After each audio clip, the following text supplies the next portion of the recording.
தவிசாளரை நாங்கள் சரியாக எங்களுடையவரை தெரிவு செய்யாமல் விடுவோமா இருந்தால் நிச்சயமாக கையிட்டே நடந்தது போல நில ஆக்கிரமிப்பு நடைபெற்று பல விகாரைகள் அங்கு எழலாம். அவை தவிர்க்கப்பட வேண்டும். ஆகவே இந்த விடயத்தை பொறுத்தவரையிலே இவையை நீங்கள் கவனத்தில் கொண்டு எங்கள் மண்ணை நாங்கள் இழக்க முடியாது.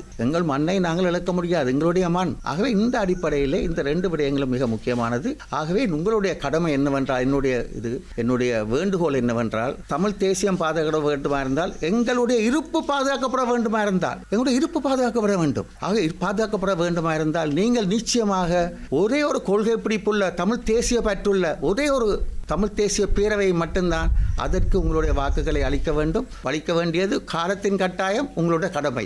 அவ்வாறு இல்லாமல் அதை நாங்கள் தவிர்ப்போமா இருந்தால் எங்களுடைய வரலாற்று தவறை எங்களுடைய சந்ததிக்கு நாங்கள் செய்கின்றோம் என்பதைத்தான் நான் இங்கே குறிப்பிட விரும்புகிறேன்.